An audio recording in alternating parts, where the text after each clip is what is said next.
ಸ್ನೇಹಿತರೆ, ಕೆಲವು ಕಾರಣಗಳಿಂದ ಮೂವಿ ಎಕ್ಸ್ಪ್ಲೇನ್ ಮಾಡೋದಕ್ಕೆ ಸಾಧ್ಯವಾಗಿರಲಿಲ್ಲ. ಆ ಪ್ರಾಬ್ಲಮ್ ಅನ್ನ ಸ್ವಲ್ಪ ಮಟ್ಟಿಗೆ ಕಡಿಮೆ ಮಾಡಿಕೊಂಡಿದ್ದೀವಿ. ಈಗ ವಿಡಿಯೋ ಪುನಃ ಶುರು ಮಾಡಲು ನಿಮ್ಮ ಸಪೋರ್ಟ್ ಬೇಕು ಅಂತ ಕೇಳಿಕೊಳ್ಳುತ್ತಾ ಈ ವಿಡಿಯೋವನ್ನ ಶುರು ಮಾಡ್ತಿದ್ದೀವಿ.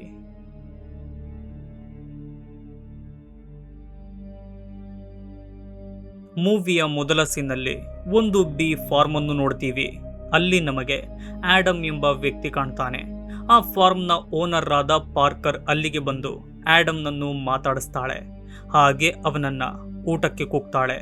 ಸ್ನೇಹಿತರೆ, ಆಡಮ್ ಆ ಫಾರ್ಮ್ನಲ್ಲಿ ಸ್ವಲ್ಪ ಜಾಗವನ್ನ ರೆಂಟ್ಗೆ ತೆಗೆದುಕೊಂಡಿರ್ತಾನೆ. ಅಲ್ಲಿಯೇ ಅವನು ಜೇನು ಸಾಕಾಣಿಕೆ ಕೆಲಸವನ್ನ ಮಾಡ್ತಿರ್ತಾನೆ. ಪಾರ್ಕರ್ ಆಡಮ್ನನ್ನು ಮಗನ ರೀತಿ ನೋಡಿಕೊಳ್ಳುತ್ತಿರುತ್ತಾಳೆ. ಆಡಮ್ಗೂ ಕೂಡ ಪಾರ್ಕರ್ನ ಮೇಲೆ ತಾಯಿಯ ಭಾವನೆ ಇರುತ್ತೆ. ನಂತರ ಮನೆಗೆ ಬಂದ ಪಾರ್ಕರ್ ಅಡುಗೆಯನ್ನ ಮಾಡಿ ತನ್ನ ಚಾರಿಟಿ ಕೆಲಸಕ್ಕೆ ಕೋರ್ತಾಳೆ. ಸ್ನೇಹಿತರೆ, ಪಾರ್ಕರ್ ಅನಾಥ ಮಕ್ಕಳ ಭವಿಷ್ಯಕ್ಕಾಗಿ ಒಂದು ಚಾರಿಟಿಯನ್ನ ನಡೆಸುತ್ತಿರುತ್ತಾಳೆ. ತನ್ನ ಸೇವಿಂಗ್ಸ್ ಅನ್ನು ಕೂಡ ಚಾರಿಟಿಗೇನೆ ಹಾಕಿರ್ತಾಳೆ. ಹೀಗಿರುವಾಗ ಆ ಲ್ಯಾಪ್ಟಾಪ್ ಪೂರ್ತಿಯಾಗಿ ಸ್ಲೋ ಆಗಿ ಸರಿಯಾಗಿ ವರ್ಕ್ ಆಗಲ್ಲ. ಹಾಗೆ ಒಂದು ಆಂಟಿ ವೈರಸ್ ಕಂಪನಿಯಿಂದ ಒಂದು ನೋಟಿಫಿಕೇಶನ್ ಬರುತ್ತೆ. ಕೂಡಲೇ ಪಾರ್ಕರ್ ಅಲ್ಲಿದ್ದ ನಂಬರ್ಗೆ ಕಾಲ್ ಮಾಡ್ತಾಳೆ. ಆಗ ಅವಳ ಜೊತೆ ಮಾತನಾಡೋದು ಆ ಆಂಟಿ ವೈರಸ್ ಕಂಪನಿಯ ಮ್ಯಾನೇಜರ್ ಆದ ಗಾರ್ನೆಟ್ ಎಂಬ ವ್ಯಕ್ತಿ. ಆಗ ನಮಗೆ ಗೊತ್ತಾಗುತ್ತೆ ಅಲ್ಲಿರುವವರೆಲ್ಲ ಆಂಟಿ ವೈರಸ್ ಕಂಪನಿಯವರಲ್ಲ, ಎಲ್ಲರೂ ಕೂಡ ಸ್ಕ್ಯಾಮರ್ಸ್ಗಳಾಗಿರ್ತಾರೆ. ಪ್ರತಿಯೊಬ್ಬರೂ ಕೂಡ ಫ್ರಾಡ್ಗಳೇ.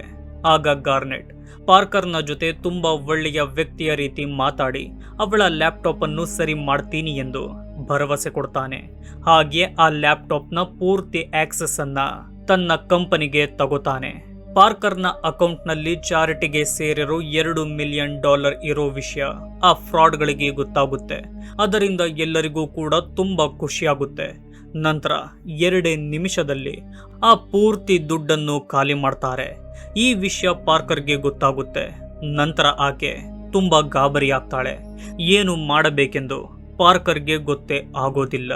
ಇತ್ತ ಆಡಮ್ ಜೇನು ತುಪ್ಪವನ್ನು ತೆಗೆದು ತನ್ನ ಕೆಲಸ ಮುಗಿಸಿ ಪಾರ್ಕರ್ನ ಮನೆಗೆ ಊಟಕ್ಕೆ ಹೋಗ್ತಾನೆ. ಹೋಗಿ ನೋಡಿದರೆ ಮನೆಯಲ್ಲಿ ಲೈಟ್ ಆನ್ ಆಗಿರೋದಿಲ್ಲ. ಹಾಗೆ ಅವನಿಗೆ ನೆಲದಲ್ಲಿ ಬಿದ್ದಿರುವ ಗನ್ ಕಾಣುತ್ತೆ. ಅವನ ಮುಂದೆಯೇ ಪಾರ್ಕರ್ನ ಶವ ಕಾಣುತ್ತೆ. ಇದು ಆತ್ಮಹತ್ಯೆ ಎಂದು ಅವನಿಗೆ ಗೊತ್ತಾಗುತ್ತೋ ಹೊರತು ಕಾರಣ ಮಾತ್ರ ಅವನಿಗೆ ಗೊತ್ತಿರೋದಿಲ್ಲ.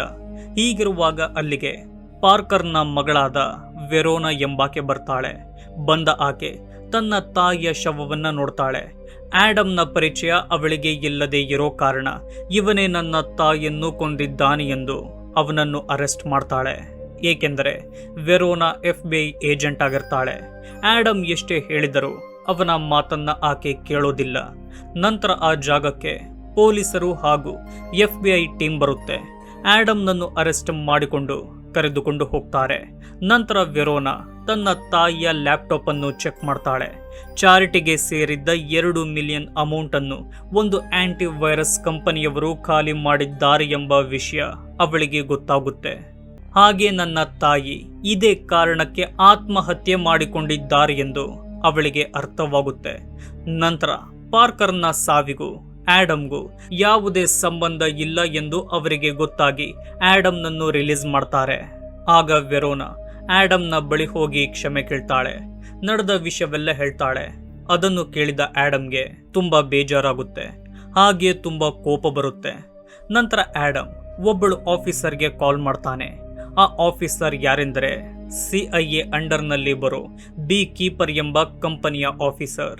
ಸ್ನೇಹಿತರೆ, ಅದೇ ಬಿ ಕೀಪರ್ ಕಂಪನಿಯಲ್ಲೇ ಆಡಮ್ ಏಜೆಂಟ್ ಆಗಿದ್ದವನು. ಈಗ ಆತ ರಿಟೈರ್ಡ್ ಆಗಿರ್ತಾನೆ. ಏಜೆಂಟ್ಗಳಲ್ಲಿಯೇ ತುಂಬಾ ಎಕ್ಸ್ಪರ್ಟ್ ಆದ ಏಜೆಂಟ್ ಆಡಮ್ ಆಗಿರ್ತಾನೆ. ಈ ಕಂಪನಿಯಲ್ಲಿ ಸ್ಪೈ ಕೆಲಸಗಳು ನಡೆಯುತ್ತಿರುತ್ತೆ. ನಂತರ ಆಡಮ್ ಆಕೆಯಿಂದ ಪಾರ್ಕರ್ಗೆ ಮೋಸ ಮಾಡಿದ ಕಂಪನಿಯ ಡೀಟೇಲ್ಸ್ ಅನ್ನು ತೆಗೆಸ್ತಾನೆ. ಆ ಕಂಪನಿಯ ಲೊಕೇಶನ್ ಅನ್ನು ಕೂಡ ತಿಳಿದುಕೊಳ್ತಾನೆ. 2 ಕ್ಯಾನ್ ಪೆಟ್ರೋಲ್ ಅನ್ನ ತೆಗೆದುಕೊಂಡು ಆ ಫ್ರಾಡ್ಗಳಿರೋ ಕಂಪನಿಗೆ ಹೋಗ್ತಾನೆ. ಹೊರಗಿದ್ದ ಸೆಕ್ಯೂರಿಟಿ ಗಾರ್ಡ್ಗಳಿಗೆ ಹೊಡೆದು ಒಳಗೋಗ್ತಾನೆ. ಒಳಗಿದ್ದವರಿಗೆಲ್ಲ ವಾರ್ನಿಂಗ್ ಕೊಟ್ಟು ಒಂದಿಬ್ಬರಿಗೆ ಹೊಡೆದು ಪೆಟ್ರೋಲ್ ಅನ್ನ ಅಲ್ಲೆಲ್ಲ ಸುರಿತಾನೆ. ನಂತರ ಆಡಮ್ ಆ ಕಂಪನಿಯನ್ನೇ ಬ್ಲಾಸ್ಟ್ ಮಾಡಲು ಮುಂದಾಗುವಾಗ ಅಲ್ಲಿಗೆ ಮ್ಯಾನೇಜರ್ ಆದ ಗಾರ್ನೆಟ್ ತನ್ನ ಬಾಡಿ ಗಾರ್ಡ್ಸ್ಗಳ ಜೊತೆ ಬರ್ತಾನೆ. ಬಂದ ಅವರು ಕೂಡ ಆಡಮ್ನಿಂದ ಹೊಡೆಸಿಕೊಳ್ತಾರೆ. ಗಾರ್ನೆಟ್ಗೆ ಪ್ರಾಣ ಭಿಕ್ಷೆಯನ್ನ ಕೊಡೋ ಆಡಮ್ ಬಾಂಬನ್ನು ಫಿಕ್ಸ್ ಮಾಡ್ತಾನೆ. ನಂತರ ಇಡೀ ಆ ಕಂಪನಿಯನ್ನ ಬ್ಲಾಸ್ಟ್ ಮಾಡ್ತಾನೆ. ಪ್ರಾಣ ಉಳಿಸಿಕೊಂಡಿದ್ದ ಗಾರ್ನೆಟ್ ಆ ಕಂಪನಿಯ ಓನರ್ ಆದ ಡೆರಿಕ್ ಎಂಬಾತನಿಗೆ ಕಾಲ್ ಮಾಡಿ ನಡೆದ ವಿಷಯವೆಲ್ಲ ಹೇಳ್ತಾನೆ. ಆಗ ಆತ ಆ ವ್ಯಕ್ತಿ ಯಾರೆಂದು ತಿಳಿದುಕೊಂಡು ಕೂಡಲೇ ಅವನನ್ನ ಸಾಯಿಸಿ ಎಂದು ಆರ್ಡರ್ ಮಾಡ್ತಾನೆ. ಆಗ ಗಾರ್ನೆಟ್ಗೆ CCTV ಫೂಟೇಜ್ನಿಂದ ಆಡಮ್ನ ಟ್ರಕ್ ಕಾಣುತ್ತೆ. ಅದರ ನಂಬರ್ ಪ್ಲೇಟ್ನ ಸಹಾಯದಿಂದ ಆಡಮ್ ಒಬ್ಬ ಬಿ ಕೀಪರ್ ಎಂದು ಗೊತ್ತಾಗುತ್ತೆ. ಅವನಿರುವ ಜಾಗವನ್ನ ಪತ್ತೆ ಮಾಡಿ ಅಲ್ಲಿಗೆ ಹಿಟ್ಮ್ಯಾನ್ಗಳನ್ನು ಗಾರ್ನೆಟ್ ಕರೆದುಕೊಂಡು ಹೋಗ್ತಾನೆ, ಏಕೆಂದರೆ ಆಡಮ್ನನ್ನು ಸಾಯಿಸಲು. ಆಗ ಅವರಿಗೆ ಆಡಮ್ ಸಾಕಿದ್ದ ಜೇನು ಗೂಡುಗಳು ಒಂದು ಜಾಗದಲ್ಲಿ ಕಾಣುತ್ತೆ. ಒಂದೇ ನಿಮಿಷದಲ್ಲಿ ಅವೆಲ್ಲವನ್ನು ನಾಶ ಮಾಡ್ತಾರೆ. ನಂತರ ಆಡಮ್ ಇರುವ ಮನೆಯನ್ನ ಪತ್ತೆ ಮಾಡಿ ಅಲ್ಲಿಗೋಗ್ತಾರೆ. ಹೋಗಿ ನೋಡಿದರೆ ಅಲ್ಲಿ ಆಡಮ್ ಇರೋದಿಲ್ಲ. ಆದರೆ ಅವರಿಗೆ ಗೊತ್ತಾಗದಂತೆ ಅಲ್ಲಿಯೇ ಬಚ್ಚಿಟ್ಟುಕೊಂಡಿದ್ದ ಆಡಮ್ ಒಬ್ಬೊಬ್ಬರನ್ನೇ ಶಬ್ದವೇ ಬರದ ಹಾಗೆ ಕೊಂದು ಹಾಕ್ತಾನೆ. ನಂತರ ಗಾರ್ನೆಟ್ನ ಒಂದು ಕೈನ ಬೆರಳೆಲ್ಲವನ್ನು ಕತ್ತರಿಸಿ 2ನೇ ಬಾರಿ ಪ್ರಾಣ ಭಿಕ್ಷೆಯನ್ನ ಕೊಡ್ತಾನೆ. ಇತ್ತ ವೆರೋನಾ ಆ ಬ್ಲಾಸ್ಟ್ ಆಗಿದ್ದ ಕಂಪನಿಯ ಬಳಿ ಬರ್ತಾಳೆ. ಅಲ್ಲಿದ್ದ ID ಕಾರ್ಡ್ಗಳಿಂದ ಗೊತ್ತಾಗುತ್ತೆ, ಈ ಕಂಪನಿ ನನ್ನ ತಾಯಿಗೆ ಮೋಸ ಮಾಡಿದ ಅದೇ ಆಂಟಿವೈರಸ್ ಕಂಪನಿ ಎಂದು. ಈ ಬ್ಲಾಸ್ಟ್ ಕೆಲಸವನ್ನ ಆಡಮ್ಮೆ ಮಾಡಿರಬೇಕು ಎಂಬ ಚಿಕ್ಕ ಅನುಮಾನ ಅವಳಿಗೆ ಬರುತ್ತೆ. ಅದೇ ಸಮಯದಲ್ಲಿ ಅವಳಿಗೆ ಒಂದು ಫೋನ್ ಬರುತ್ತೆ. ಅದರಲ್ಲಿ ನಿಮ್ಮ ವೇರ್ಹೌಸ್ನಲ್ಲಿ 3 ಜನ ಹಿಟ್ಮ್ಯಾನ್ಗಳ ಶವ ಸಿಕ್ಕಿದೆ ಹಾಗೂ ಆಡಮ್ ಎಲ್ಲಿಯೂ ಕಾಣುತ್ತಿಲ್ಲ ಎಂಬ ಮಾಹಿತಿ ಸಿಗುತ್ತೆ. ಇದರಿಂದ ವೆರೋನಾಗೆ ಗೊತ್ತಾಗುತ್ತೆ ಇದೆಲ್ಲವನ್ನ ಮಾಡುತ್ತಿರೋದು ಆಡಮ್ಮೇ ಎಂದು. ಇತ್ತ ಆಡಮ್ಗೆ ಜೇನುಗಳನ್ನ ಸಾಯಿಸಿ ಅವುಗಳ ಗೂಡನ್ನು ನಾಶ ಮಾಡಿರೋದು ಕಾಣುತ್ತೆ. ಅದರಿಂದ ಅವನಿಗೆ ತುಂಬಾ ಬೇಜಾರಾಗುತ್ತೆ. ಇತ್ತ ಗಾರ್ನೆಟ್ ಬೆರಳಿಲ್ಲದ ಆ ಕೈನಿಂದಲೇ ಕಾರನ್ನು ಡ್ರೈವ್ ಮಾಡಿಕೊಂಡು ಒಂದು ಜಾಗಕ್ಕೆ ಬರ್ತಾನೆ. ಅಲ್ಲಿ ಡೆರಿಕ್ಗೆ ಕಾಲ್ ಮಾಡಿ ನಡೆದ ಎಲ್ಲ ವಿಷಯವನ್ನ ಹೇಳ್ತಾನೆ. ಹಾಗೆಯೇ ಆಡಮ್ ಎಂತಹ ಭಯಾನಕ ವ್ಯಕ್ತಿ ಎಂದು ಅವನಿಗೆ ಹೇಳ್ತಾನೆ. ಇದರಿಂದ ಡೆರಿಕ್ಗೆ ತುಂಬಾ ಕೋಪ ಬರುತ್ತೆ.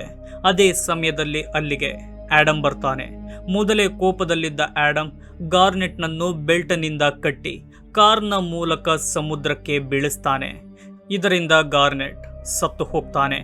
ಆಗ ಆಡಮ್ಗೆ ಗಾರ್ನೆಟ್ನ ಫೋನ್ ಸಿಗುತ್ತೆ. ಲೈನಲ್ಲಿದ್ದ ಡೆರಿಕ್ಗೆ ನಾನು ಕೊಲ್ಲೋದು ನೆಕ್ಸ್ಟ್ ನೀನೇ ಎಂದು ಆಡಮ್ ವಾರ್ನ್ ಮಾಡ್ತಾನೆ. ಇತ್ತ ಆಡಮ್ ಯಾರು, ಅವನ ಬ್ಯಾಕ್ಗ್ರೌಂಡ್ ಏನು ಎಂದು ಹುಡುಕಲು ವೆರೋನಾ ತುಂಬಾ ಪ್ರಯತ್ನ ಪಡ್ತಾಳೆ. ಆದರೆ ಅವಳಿಗೆ ಯಾವುದೇ ರೀತಿಯ ಇನ್ಫಾರ್ಮೇಶನ್ ಸಿಗೋದಿಲ್ಲ. ತುಂಬಾ ಟೆನ್ಷನ್ನಲ್ಲಿದ್ದ ಡೆರೆಕ್ ತನ್ನ ತಂದೆಯಾದ ವೆಲೆಸ್ ಜೊತೆ ಮಾತಾಡ್ತಾನೆ. ಸ್ನೇಹಿತರೆ, ಈ ವೆಲೆಸ್ FBI ನ ಹೆಡ್ ಆಗಿರ್ತಾನೆ. ಹಾಗಾಗಿಯೇ ಇವರ ಫ್ರಾಡ್ ಆಂಟಿವೈರಸ್ ಕಂಪನಿಯನ್ನ ಇನ್ನು ಯಾರು ಕೂಡ ಮುಟ್ಟಲು ಸಾಧ್ಯವಾಗಿಲ್ಲ. ತನ್ನ ಇನ್ಫ್ಲುಯೆನ್ಸ್ ಅನ್ನ ಬಳಸಿ ಹಲವಾರು ಇಲ್ಲಿಗಲ್ ಕೆಲಸಗಳನ್ನ ಮಾಡ್ತಿರ್ತಾನೆ. ಅಂತ ಕೆಲಸಗಳಿಂದಲೇ ಇವರು ಇಷ್ಟೊಂದು ರಿಚ್ ಆಗಿ ಬೆಳೆದಿರ್ತಾರೆ. ತನ್ನ ಮಗ ಟೆನ್ಷನ್ ಅಲ್ಲಿರೋದು ಅವನ ಅಮ್ಮನಿಗೆ ಗೊತ್ತಾಗುತ್ತೆ. ಸ್ನೇಹಿತರೆ, ಡೆರಿಕ್ನ ಅಮ್ಮ ಪ್ರೆಸಿಡೆಂಟ್ ಆಗಿರ್ತಾಳೆ. ಅಂದರೆ ಡೆರಿಕ್ ಬ್ಯಾಕ್ಗ್ರೌಂಡ್ ತುಂಬಾ ದೊಡ್ಡದೇ ಎಂದು ನಮಗೆ ಗೊತ್ತಾಗುತ್ತೆ. ಆಗ ಆಕೆ ತನ್ನ ಗಂಡನಿಗೆ ಡೆರಿಕ್ಗೆ ತೊಂದರೆ ಕೊಡುತ್ತಿರುವ ವ್ಯಕ್ತಿಯನ್ನ ಕೊಲ್ಲಿಸು ಎಂದು ಆರ್ಡರ್ ಮಾಡ್ತಾಳೆ. ಆಗ ವೆಲೆಸ್ CIA ಚೀಫ್ ಆದ ಜೆನೆಟ್ ಎಂಬಾಕೆಗೆ ಕಾಲ್ ಮಾಡ್ತಾನೆ. ಪ್ರೆಸಿಡೆಂಟ್ ಆರ್ಡರ್ ಮಾಡಿದ್ದಾರೆ, ನಿಮ್ಮ CIA ಅಂಡರ್ನಲ್ಲಿ ಬರುವ ಬಿ ಕೀಪರ್ ಏಜೆಂಟ್ ಅನ್ನು ನೀವೇ ಎನ್ಕೌಂಟರ್ ಮಾಡಬೇಕು. ಇದು ಪ್ರೆಸಿಡೆಂಟ್ನ ಆರ್ಡರ್ ಎಂದು ಹೇಳ್ತಾನೆ. ಇತ್ತ ಆಡಮ್ ಪೆಟ್ರೋಲ್ ಬಂಕ್ ಬಳಿ ಇರುವಾಗ ಬಿ ಕೀಪರ್ ಏಜೆಂಟ್ ಅಲ್ಲಿಗೆ ಬರ್ತಾಳೆ. ಬಂದ ಆಕೆ ಆಡಮ್ನನ್ನು ಮಿಷಿನ್ ಗನ್ನಿಂದ ಸಾಯಿಸಲು ತುಂಬಾ ಪ್ರಯತ್ನ ಪಡ್ತಾಳೆ. ಆದರೆ ಆಗಲ್ಲ. ಬದಲಿಗೆ ಆಡಮ್ ಅವಳನ್ನೇ ಜೀವಂತವಾಗಿ ಸುಟ್ಟು ಹಾಕ್ತಾನೆ. ನಂತರ ಇಡೀ ಪೆಟ್ರೋಲ್ ಬಂಕ್ ಅನ್ನ ಬ್ಲಾಸ್ಟ್ ಮಾಡ್ತಾನೆ. ಈ ವಿಷಯವನ್ನ ಡೆರಿಕ್ ಫ್ಯಾಮಿಲಿಗೆ CIA ಚೀಫ್ ಆದ ಜೆನೆಟ್ ಕಾಲ್ ಮಾಡಿ ಹೇಳ್ತಾಳೆ. ಹಾಗೆಯೇ ಆಡಮ್ನನ್ನು ಮುಟ್ಟಲು ಯಾವ ಏಜೆಂಟ್ನಿಂದಲೂ ಸಾಧ್ಯವಿಲ್ಲ ಎಂದು ಹೇಳ್ತಾಳೆ. ಆ ಮಾತನ್ನ ಕೇಳಿದ ವೆಲೆಸ್ ಹಾಗೂ ಡೆರಿಕ್ಗೆ ತುಂಬಾ ಭಯವಾಗುತ್ತೆ. ಆಗ ವೆಲೆಸ್ ತಡ ಮಾಡದೆ ಡಾರ್ಕ್ ವೆಬ್ನಲ್ಲಿರೋ ಎಲ್ಲ ಕಿಲ್ಲರ್ಸ್ಗಳನ್ನು ಒಟ್ಟುಗೂಡಿಸ್ತಾನೆ. ಅವರಿಗೆ ಒಂದು ಡೀಲ್ ಕೊಡ್ತಾನೆ. ಅದುವೇ ಆಡಮ್ನನ್ನು ಕೊಲ್ಲುವ ಡೀಲ್. ಇತ್ತ ಆಡಮ್ ಕೊನೆಗೂ ಡೆರಿಕ್ ಇರೋ ಬಿಲ್ಡಿಂಗ್ ಅನ್ನ ಪತ್ತೆ ಮಾಡ್ತಾನೆ. ಆ ಬಿಲ್ಡಿಂಗ್ನ ಹೆಸರು 9 ಸ್ಟಾರ್ ಎಂದು. ಆ ಬಿಲ್ಡಿಂಗ್ ನಲ್ಲಿಯೂ ಕಾಲ್ ಸೆಂಟರ್ ಇರುತ್ತೆ. ಜನರನ್ನು ಮೂರ್ಖರನ್ನಾಗಿ ಮಾಡಿ ಅವರ ಅಕೌಂಟ್ನಲ್ಲಿರೋ ದುಡ್ಡನ್ನು ಖಾಲಿ ಮಾಡೋದೆ ಈ ಕಾಲ್ ಸೆಂಟರ್ನ ಕೆಲಸ. ಆಡಮ್ನ ಭಯ ಅವರಿಗಿದ್ದ ಕಾರಣ ವೆಲ್ಲಿಸ್ ಆ ಬಿಲ್ಡಿಂಗ್ಗೆ FBI ಟೀಮ್ ಅನ್ನೇ ಪ್ರೊಟೆಕ್ಷನ್ಗಾಗಿ ನಿಲ್ಲಿಸ್ತಾನೆ. ಆದರೆ ಆಡಮ್ ತನ್ನ ಟ್ರೈನಿಂಗ್ ಹಾಗೂ ಸ್ಟ್ರಾಟಜಿಯಿಂದ ಅವರಿಗೆಲ್ಲ ಹೊಡೆದು ಒಳಗೋಗ್ತಾನೆ. ಹೋಗಿ ಡೆರಿಕ್ ನನ್ನು ಎಲ್ಲಾ ಕಡೆ ಹುಡುಕಾಡ್ತಾನೆ. ಆದರೆ ಅವನಿಗೆ ಡೆರಿಕ್ ಸಿಗೋದಿಲ್ಲ. ಈ ಸಮಯದಲ್ಲಿ ಒಂದು ಟೀಮ್ ಹಾಗೂ ಆಡಮ್ನ ನಡುವೆ ಫೈಟ್ ನಡೆಯುತ್ತೆ. ಅವರಿಗೆಲ್ಲ ತನ್ನ ಪವರ್ ಅನ್ನು ತೋರಿಸೋ ಆಡಮ್ ಆ ಕಾಲ್ ಸೆಂಟರ್ನ ಮ್ಯಾನೇಜರ್ ಅನ್ನು ಲಾಕ್ ಮಾಡಿಕೊಳ್ತಾನೆ. ಅವನ ಬಾಯಿಂದಲೇ ಡೆರಿಕ್ನ ಇನ್ಫಾರ್ಮೇಶನ್ ಅನ್ನು ತಿಳಿಯಲು ಮುಂದಾಗ್ತಾನೆ. ಆದರೆ ಆತ ಡೆರಿಕ್ನ ಬಗ್ಗೆ ಹೇಳೋದಿಲ್ಲ, ಏಕೆಂದರೆ ಹೇಳಿದರೆ ಅವನನ್ನೇ ಡೆರಿಕ್ ಸಾಯಿಸುತ್ತಾನೆ ಎಂದು. ಆಗ ಆಡಮ್ ಆ ವ್ಯಕ್ತಿಗೆ ಟಾರ್ಚರ್ ಮಾಡಲು ಮುಂದಾಗ್ತಾನೆ. ಆ ಟಾರ್ಚರ್ ಅನ್ನು ತಡೆದುಕೊಳ್ಳಲಾಗದ ಆತ ಡೆರಿಕ್ನ ಬಗ್ಗೆ ಎಲ್ಲ ವಿಷಯವನ್ನ ಹೇಳ್ತಾನೆ. ಆಗ ಆಡಮ್ಗೆ ಗೊತ್ತಾಗುತ್ತೆ ಈ ಡೆರಿಕ್ ಪ್ರೆಸಿಡೆಂಟ್ನ ಮಗ ಎಂದು. ಆಗ ಅಲ್ಲಿಗೆ ವೆರೋನಾ ಬರ್ತಾಳೆ. ಆಡಮ್ನನ್ನು ನೋಡಿದ ಆಕೆಗೆ ಕನ್ಫರ್ಮ್ ಆಗುತ್ತೆ ಇದೆಲ್ಲ ಮಾಡುತ್ತಿರೋದು ಆಡಮ್ಮೇ ಎಂದು. ಹಾಗೆಯೇ ಅವಳಿಗೆ ಜನರನ್ನು ಮೋಸ ಮಾಡಿ ದುಡ್ಡನ್ನು ಲೂಟಿ ಮಾಡುತ್ತಿರುವ ಕಾಲ್ ಸೆಂಟರ್ ಕಾಣುತ್ತೆ. ಈ ಸಮಯದಲ್ಲಿ ಆಡಮ್ ಅಲ್ಲಿಂದ ಎಸ್ಕೇಪ್ ಆಗ್ತಾನೆ.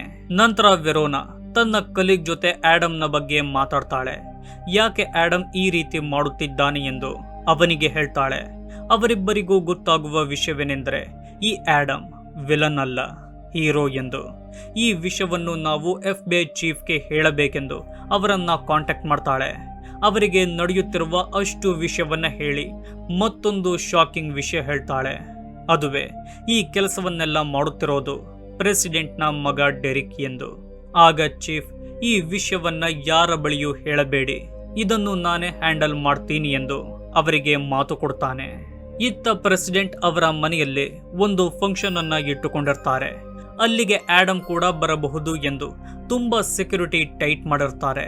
ಅವರ ಕಣ್ ತಪ್ಪಿಸಿ ಪ್ರೆಸಿಡೆಂಟ್ನ ಮನೆಗೆ ಬರಲು ಆಡಮ್ಗೆ ಕಷ್ಟ ಆಗೋದಿಲ್ಲ. ತನ್ನ ಬುದ್ಧಿಯನ್ನು ಉಪಯೋಗಿಸಿ ಒಳಗೆ ಬರ್ತಾನೆ. ಇತ್ತ FBI ಚೀಫ್ ಪ್ರೆಸಿಡೆಂಟ್ ಹಾಗೂ ಅವರ ಮಗನಾದ ಡೆರಿಕ್ನ ಜೊತೆ ಮಾತಾಡ್ತಾರೆ. ಡೆರಿಕ್ ಮಾಡುತ್ತಿರುವ ಕೆಲಸ ಪ್ರೆಸಿಡೆಂಟ್ಗೆ ಗೊತ್ತಿದ್ದರೂ ಗೊತ್ತೇ ಇಲ್ಲದ ಹಾಗೆ ನಾಟಕ ಆಡ್ತಾಳೆ. ಈ ಸಮಯದಲ್ಲೇ ವೆರೋನಾಗೆ ಆಡಮ್ ಕಾಣ್ತಾನೆ. ಅವನನ್ನು ನೋಡಿದ ಕೂಡಲೇ ವೆರೋನಾ ಹಾಗೂ ಎಲ್ಲ ಏಜೆಂಟ್ಗಳು ತುಂಬಾ ಅಲರ್ಟ್ ಆಗ್ತಾರೆ. ಅವನನ್ನ ಹಿಡಿಯಲು ಎಲ್ಲರೂ ಒಟ್ಟಿಗೆ ಸೇರ್ತಾರೆ. ಅವರ ಜೊತೆ ವೆಲ್ಲಿಸ್ ಕರೆಸಿದ್ದ ಕಿಲ್ಲರ್ಸ್ಗಳ ಟೀಮ್ ಕೂಡ ಬರುತ್ತೆ. ಒಂದು ಜಾಗದಲ್ಲಿ ಆಡಮ್ ಲಾಕ್ ಆಗ್ತಾನೆ. ಆದರೆ ಮೊದಲೇ ಎಲ್ಲ ಕಡೆ ಇಟ್ಟಿದ್ದ ಟೈಮ್ ಬಾಂಬ್ಗಳು ಬ್ಲಾಸ್ಟ್ ಆದ ಕಾರಣ ಅವರ ಕೈನಿಂದ ಆಡಮ್ ತುಂಬಾ ಈಸಿಯಾಗಿ ತಪ್ಪಿಸಿಕೊಳ್ತಾನೆ. ಅವರಲ್ಲಿದ್ದ ಎಷ್ಟೋ ಜನ ಕ್ರಿಮಿನಲ್ಗಳನ್ನ ಸಾಯಿಸ್ತಾನೆ. ಆ ಕ್ರಿಮಿನಲ್ಗಳಲ್ಲಿ ಒಬ್ಬ ವ್ಯಕ್ತಿ ತುಂಬಾ ಸ್ಟ್ರಾಂಗ್ ಆಗಿರ್ತಾನೆ. ಅವನು ಹಾಗೂ ಆಡಮ್ನ ನಡುವೆ ದೊಡ್ಡ ಫೈಟ್ ನಡೆಯುತ್ತೆ. ಇಬ್ಬರು ಕೂಡ ತುಂಬಾ ರಕ್ತ ಹರಿಸ್ತಾರೆ. ಆದರೆ ಆಡಮ್ನನ್ನು ಸೋಲಿಸಲು ಅವನಿಂದ ಸಾಧ್ಯವಾಗಲ್ಲ. ಕೊನೆಗೆ ಆಡಮ್ನಿಂದಲೇ ಆತ ಸಾವನ್ನಪ್ತಾನೆ. ಅಲ್ಲಿಂದ ಆಡಮ್ ಡೆರಿಕ್ನನ್ನು ಕೊಲ್ಲಲು ಪ್ರೆಸಿಡೆಂಟ್ ಇರೋ ರೂಮ್ನ ಕಡೆ ಹೋಗ್ತಾನೆ. ಅಲ್ಲಿಯೇ ಇದ್ದ ವೆಲ್ಲಿಸ್ ಆಡಮ್ಗೆ ದುಡ್ಡಿನ ಆಸೆ ತೋರಿಸ್ತಾನೆ. ಆದರೆ ಅದಕ್ಕೆ ಆಡಮ್ ತಲೆ ಕೆಡಿಸಿಕೊಳ್ಳದೆ ಅವನ ಕೈಯನ್ನೇ ಮುರಿದಾಕಿ ಬಾಗಿಲನ್ನ ಒಡೆಯಲು ಮುಂದಾಗ್ತಾನೆ. ಇತ್ತ ಪ್ರೆಸಿಡೆಂಟ್ ತನ್ನ ಮಗನಿಗೆ ಸರೆಂಡರ್ ಆಗು ಎಂದು ತುಂಬಾ ಪ್ರೆಷರ್ ಆಗ್ತಾಳೆ. ಆಗ ಕೋಪ ಮಾಡಿಕೊಳ್ಳೋ ಡೆರಿಕ್ ಅಲ್ಲಿದ್ದ ಗನ್ನನ್ನು ತೆಗೆದುಕೊಂಡು FBI ಚೀಫ್ಗೆ ಶೂಟ್ ಮಾಡ್ತಾನೆ. ಅದೇ ಸಮಯಕ್ಕೆ ಆಡಮ್ ರೂಮ್ಗೆ ಬರ್ತಾನೆ. ಅವನನ್ನು ನೋಡಿ ಹೆದರಿದ ಡೆರಿಕ್ ಅದೇ ಗನ್ನಿಂದ ತನ್ನ ತಾಯಿಗೆ ಅಂದರೆ ಪ್ರೆಸಿಡೆಂಟ್ಗೆ ಗನ್ ಪಾಯಿಂಟ್ ಇಟ್ಟು ಆಡಮ್ಗೆ ಹೆದರಿಸ್ತಾನೆ. ಆಗ ಅಲ್ಲಿಗೆ ವೆರೋನಾ ಕೂಡ ಬರ್ತಾಳೆ. ಬಂದ ಅವಳು ಆಡಮ್ಗೆ ಗನ್ನನ್ನು ಕೆಳಗಾಕಲು ಹೇಳ್ತಾಳೆ.